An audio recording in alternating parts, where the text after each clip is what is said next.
Hey everyone, welcome back to another episode of the Family Chit Chat. Today, we are beginning a whole new series called Conviction. It's about standing up for what is right. And you know, when I think about standing up for what is right, I often think of superheroes. I love superheroes. I've talked about them many times on this series. They are so much fun to be around. And what I love most about them is that they stand up for what is right.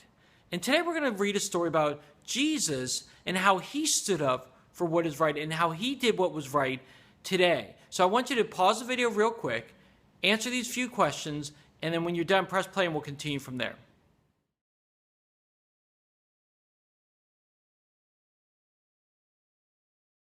What struck me about that passage was that Jesus, even though he came in the form of a man, was God, and he didn't have to die. He didn't have to sacrifice his life for us, but he stood up for what was right. And he was obedient to God, obedient to his Father.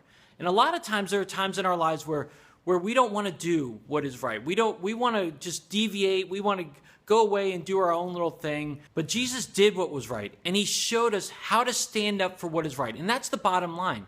Jesus shows us how to stand up for what is right. So all month long, we are going to be continuing to talk about conviction and how you can stand up for what is right. And the memory verse for the month is something that I think is really important for us to understand and know. And so I want to challenge you and your family and your friends to memorize this verse. It's found in 2 Thessalonians 3:13. It says this: "Don't ever get tired of doing the right thing." I want to encourage you to never get tired of doing what is right.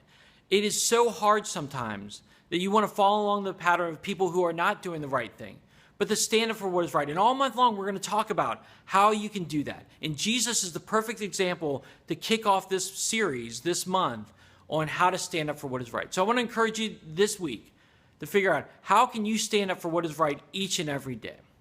All right, that's all I got for you today. Hope you guys have a great week, and I'll see you next time.